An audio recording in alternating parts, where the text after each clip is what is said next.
And right now at 6 o'clock, an explosion and massive fire in Jeffersonville. How this blaze was started and why police are looking for a suspect. I guess they almost consider themselves like Robin Hood, I guess, but they were not paying the poor. They were keeping the money themselves. A third man arrested in a burglary ring which was targeting homes in the Highlands of Louisville. Why he told police people deserved to get robbed. And tonight you will see the very first attack ad against Ashley Judd. She isn't even a declared candidate and someone is trying to take the time to throw a little mud. Who made the ad and how Judd is responding tonight. Plus, right here, we have the most extensive coverage of our local athletes and National Signing Day. Our team is there as the big decisions are announced. Who landed the big stars? You're going to hear from the coaches of UK, U of L, IU, and WKU as we expand our sportscast right now at 6.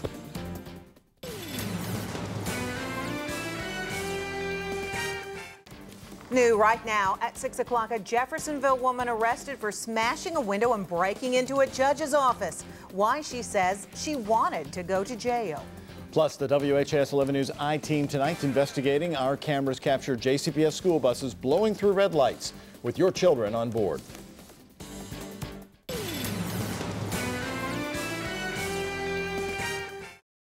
Good evening, everyone. I'm Melissa Swan. All new tonight at 6. I got a call at 2:45 in the morning that my son was fatally injured. She lost her son to a drunk driver, but says the suspect's punishment was like a slap in the face. How one Kentucky lawmaker is trying to keep convicted drunk drivers behind bars. Plus, a Jeffersonville woman arrested 3 times in just 2 weeks. Why officials say she's a poster child for a much bigger problem. And our coverage continues right now at 6 o'clock from the train derailment in southwest Jefferson County, when crews may have that chemical spill cleaned up and when families may be able to return to their homes. 4 people killed in a fiery crash overnight near the Horseshoe Casino in southern Indiana. What we've learned about the 3 taxi cab passengers who died in this crash. And a 14-year-old recovering after being shot last night. Why he left a trail of blood behind in one Shively neighborhood.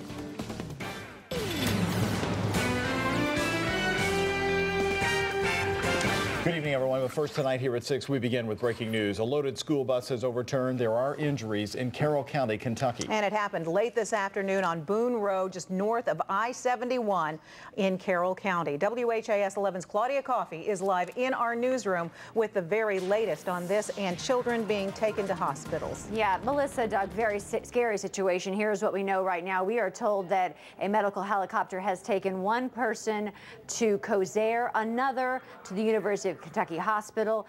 The latest that we just got in, that there is now a coroner on the scene. Look at this picture where this bus has overturned. There is a coroner at the scene on Boone Road in Carroll County. We are told that about 15 kids were on board this bus at the time. We don't know the cause. We do not know the extent of the injuries or what led to this accident. Again, we have a medical helicopter going to Kosare, another to UK, and Kosare has been told to be on alert to prep for more possible children being taken to that hospital. So as soon as we get more information there, Sky 11 on the scene will be sure to bring you the very latest. For now, back to you in the studio. Thank you, Claudia. Just one of the many stories that have been breaking all afternoon. Another breaking story we've been following closely. Emergency crews still working to contain a chemical leak from a train derailment early this morning in southwest Jefferson County. More than 30 homes have been evacuated on Abbott Beach Road and Catherine Station Road. And late today, word that they may be allowed back into their homes sometime tonight. WHAS 11's Joe Arnold is live on the scene with the very latest on this still developing story. Joe? Some people being allowed back in their homes. 12 residences, however, will be under that mandatory evacuation order overnight. Tonight, we'll show you Dixie Highway here behind me, still shut down as you approach near the Ohio Valley Raceway here in the extreme southwest corner of the county. But it appears to be a disaster averted as that butadiene leak appears, again, we're told, to have stopped on its own. CSX hazmat team is getting ready to go in with some of our first responders to do some further assessment, and they'll come out of that hopefully with a plan ready to start the cleanup process. A code red reverse 911 call alerted 32 residences in the immediate area to a mandatory evacuation. Another code red call told people in a 2-mile radius to stay inside and turn off HVAC systems that draw in outside air. The Coast Guard limited traffic on the Ohio. More than 120 emergency workers responded, plus the Federal Railway Administration, the U.S. EPA, air monitoring trucks from Louisville International Airport, and the NTSB also aware. The P&L Railroad says the leaking tanker is full. 30,000 gallons of that toxic and flammable butadiene. Hazmat crews say only a relatively small amount actually leaked. Hopefully within the next 3 to 4 hours, we'll start getting those out of there. They're getting ready to make a 5th entry with our team right now, along with some CSX hazmat technicians. 12 residences remain under mandatory evacuation, but the biggest problem may be the Tuesday morning commute, with Dixie Highway shut down through the morning rush. I usually come straight down Dixie Highway. I usually come through West Point to get here, you know. But this morning I had to go up to Joe Frazier and around that way to get in this morning to get here, you know. But so more gas money? Yeah, more gas money. Now, for anyone affected, the American Red Cross has a telephone number. Also, there's a shelter at the Nichols Fire Department. That's 130 Merkle Lane for the Nichols Fire Department. The Red Cross number 561-3642. And once again, Dixie Highway should be shut down, we're told, at least until tomorrow morning's rush hour. Live here on Dixie, Joe Arnold, WHAS 11 News. Thank you very much, Joe. And we're going to have continuing coverage for you throughout the night. We're posting updates always on WHAS11.com, including updates about detours and shelter information. And we do have new information this evening about a fiery crash early this morning near the Horseshoe Casino that killed 4 people. Police say a taxi driver crossed the center line, hitting a Cadillac head-on. 3 passengers in the cab and Cadillac driver were all killed. WHAS 11's Adam Walzer is live on Highway 111 in Harrison County, Indiana, right there at the Floyd County line. Adam? Well, Melissa, right behind me is where this all took place. You can see the charred debris. Almost nothing is recognizable except for car parts. This sign off the top of a yellow cab is one of the few things that you can still recognize here at the scene. By the time we got there, the car had blew up.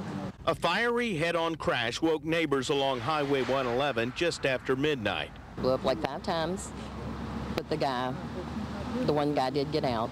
The lone survivor, the driver of a cab. A taxi witnesses say was driving aggressively towards the Horseshoe Casino before crossing the center line, striking a Cadillac and bursting into flames. The vehicle that was engulfed in flames had passed several vehicles while it was traveling south. We do know that. WHAS 11 News has learned that the driver worked for Yellow Cab of Louisville. We found his cab number among the wreckage and witnessed a co-worker who came to the scene this morning. We contacted Yellow Cab to see what they could tell us about either the driver or the vehicle. They answered us with 2 simple words: no comment. The driver was reportedly off-duty and was taking his fiancée and friends to the casino. He said he had the love of his life with him, and she was burned up, and he had his 2 best friends with him. Was he crying? Oh, yes. He was crying, bleeding, and then later he collapsed. The driver of the Cadillac has been identified as 60-year-old Tom Stinson. It's just been a tough day. It's just been a tough day. Tom's brother Scott says Tom was a former Louisville police officer who will be greatly missed. Anybody that ever asked him to do anything, he'd do it for him. Crews were back on the scene this afternoon surveying the damage. So far, neither the cab driver nor his deceased passengers have been identified. And breaking news right now, Sky 11 over to the scene of the school bus that has overturned right off the road there. This is Boone Road in Carroll County, Kentucky, right to our northeast there off of I-71, where at least 15 children have been injured. 2 medical helicopters involved, 1 going to Louisville's Coaster Children's Hospital, the other coming to UK Medical Center in Lexington. We are told at this scene that there is another car involved in this wreck. And this happened about 4:32 this afternoon.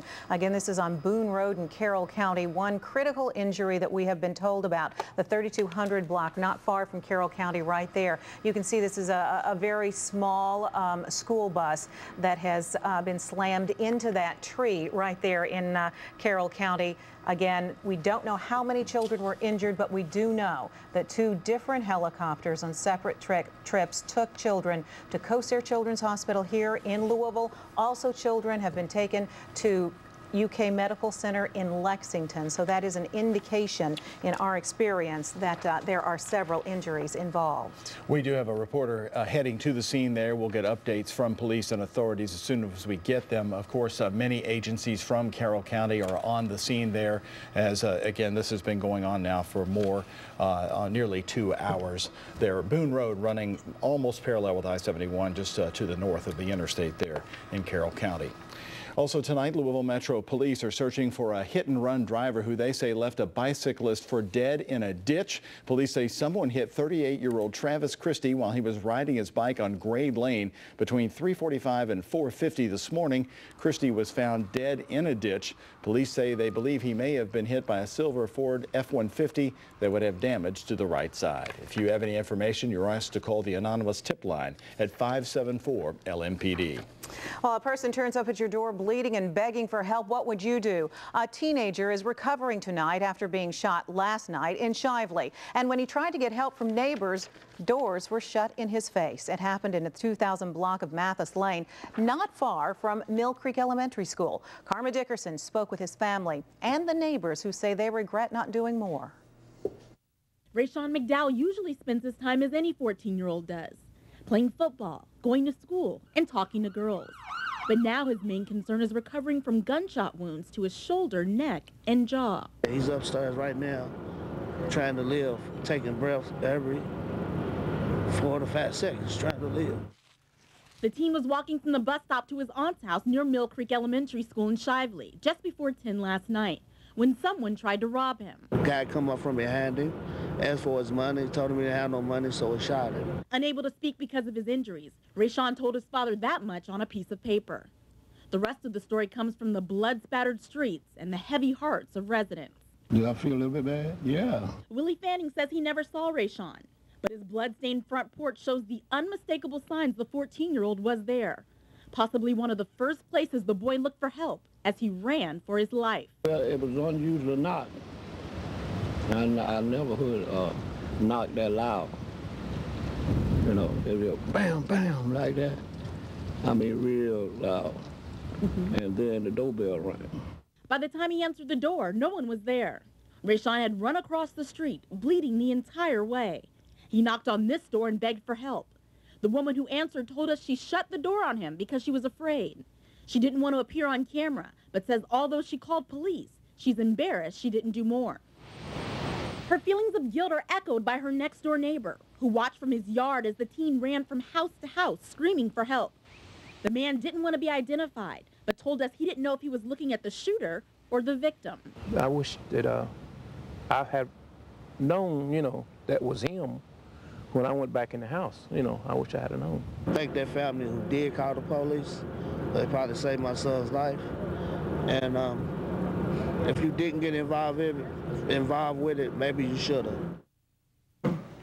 And Rayshawn's family and Shively police are asking anyone with information about that shooting to come forward.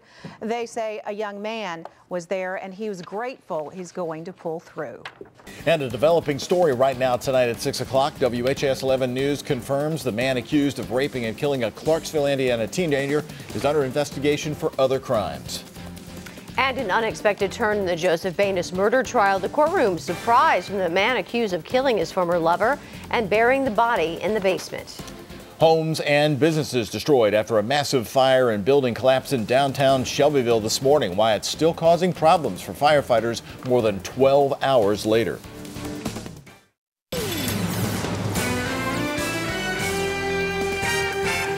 Good evening, everyone, and thanks for joining us tonight at 6. I'm Doug Proffitt. And I'm Claudia Coffey. In tonight from Melissa Swan. A new twist tonight in the case of a man accused of raping and killing a 17-year-old girl. Funeral services were held this afternoon for Tara Willenborg, and tonight we've learned that the man charged with killing her is under investigation for other crimes. WHAS 11's Renee Murphy has this developing story and the new information. Renee?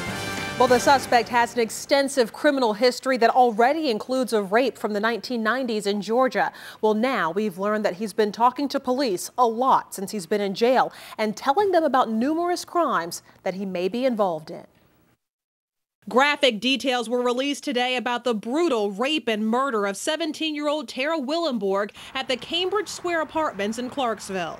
We loved her with all our hearts, and we will miss her smile, her curls, and her cupcakes. The information came out the same day that Willenborg was laid to rest. Her family gave a brief statement before the service. In court filings late this afternoon, it was revealed the suspect, Richard Hooten, gave police extreme details of how he killed the teenager. He says that she let him into her apartment on Friday night, and he quickly forced himself on her. He says he raped her and choked her, and then tied an apron around her neck to try and make it appear that she'd hung herself. Her boyfriend found her body in their bedroom. We are relieved that the murderer is behind bars where he cannot hurt anyone else, but nothing he can say or do will bring Tara back. And now we've learned through sources that Hooten talked at length to police overnight about crimes he's admitted to. So far, police have not been able to substantiate anything, but police also took him out of the jail this morning as part of their investigation. We've also learned that Louisville Metro Police are investigating him for a sex crime that happened at the first of the year. He has not been charged in connection with that incident. We asked the Clark County prosecutor about the possible connection to other crimes, but he wouldn't comment. There's no question that he should not ever see the light of day again, just based upon his prior history and what we're alleging that he committed in this case. But, you know, that's what trials are for. He's presumed innocent, and that'll be determined at trial. Now, we asked Hooten today when he made his court appearance about other charges as he walked into the courtroom. He told us that he would talk to us about those later. Renee Murphy, WHAS 11 News. Thank you, Renee. A Valley High School student in Louisville is under arrest after police say he had a gun in his locker there at the school. At this time, it's unclear if the weapon was loaded. School officials say that they were checking lockers for drugs when they came across this gun. The school system says no students were ever threatened. 20-year-old Sterling Williams, right here, was arrested and charged with unlawful possession of a handgun on school grounds. Well, more trouble this afternoon for firefighters battling a massive fire that started early this morning in downtown Shelbyville. The fire on Main Street reignited around 1:30 this afternoon. A Mexican restaurant and counseling center were destroyed along with several apartments. WHAS 11's Jean Kang has an update now from Shelbyville tonight. Jean. Claudia, nearly 14 hours later, the fire is contained but still smoldering. You see the smoke behind me here on Main Street as a lot of people are driving through the downtown area in Shelbyville trying to find out exactly what happened. You're looking at what used to be a Mexican restaurant. In all, this fire consumed not only that restaurant, but 2 other businesses and an apartment building, forcing many people out into the cold. Hours after a fire broke out on Main Street around 4:30 this morning, it suddenly rekindled in the afternoon. As you can tell, the whole building just collapsed already, and we're just waiting for the other building to collapse, and it's pretty upsetting.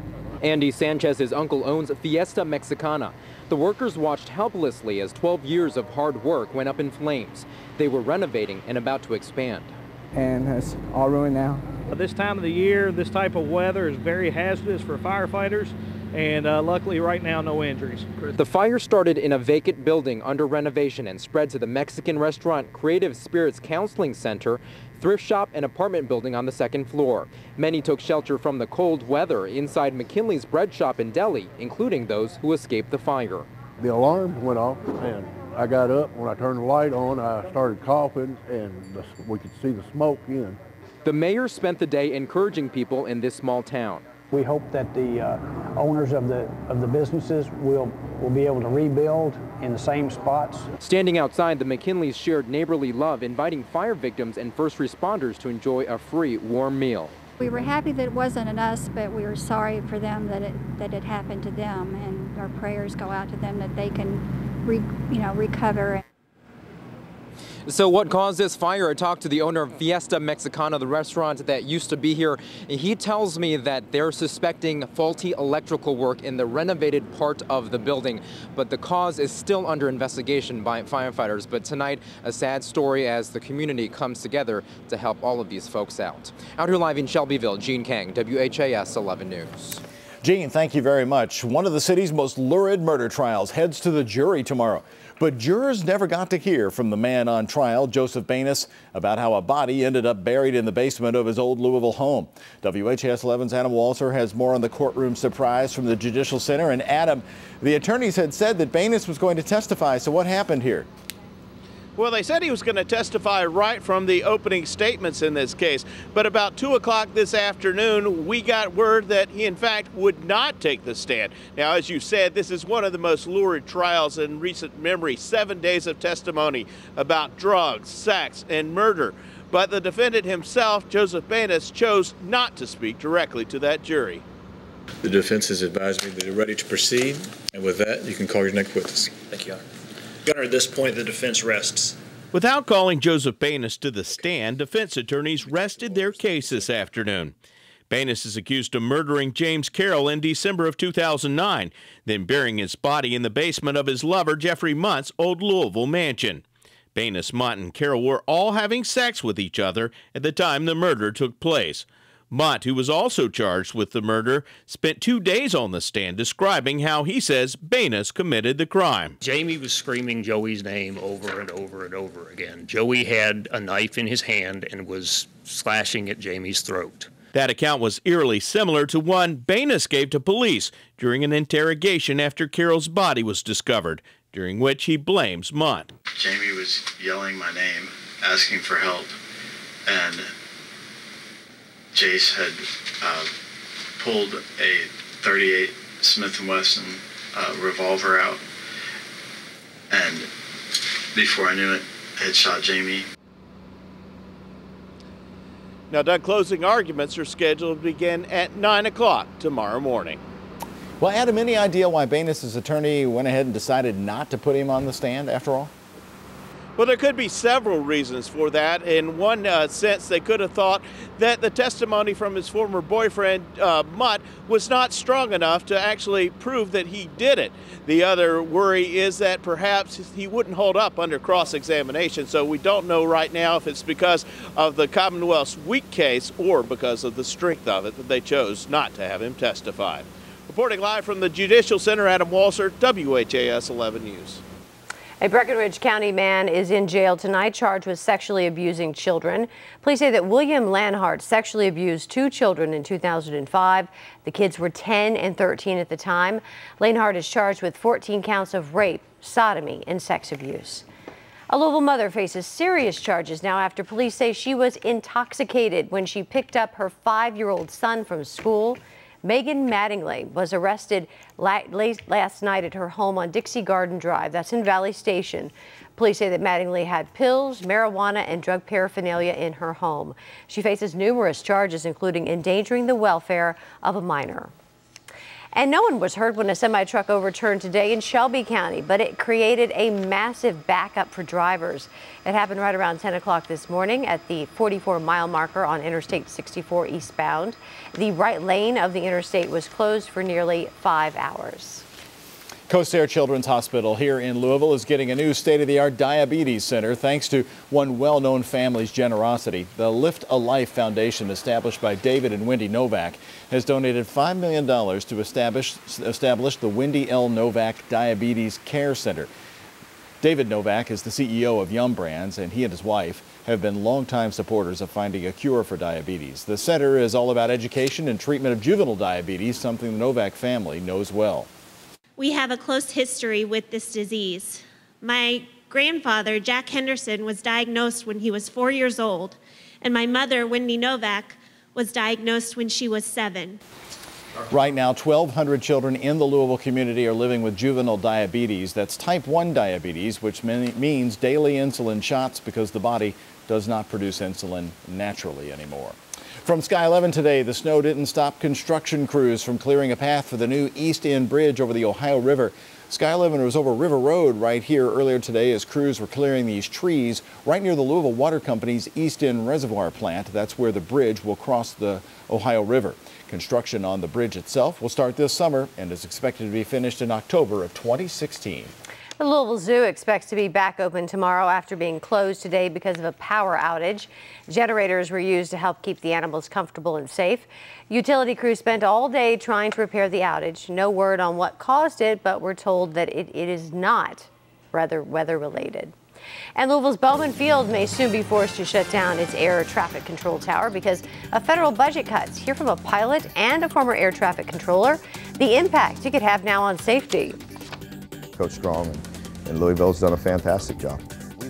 And UK's new football coach with some praise for his biggest rival.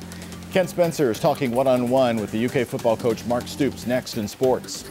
And we're looking at some stubborn clouds to hang around through the overnight hours, but not to fear. The sunshine will return and bringing with it warmer temperatures. We'll have your complete forecast coming up in 10 minutes.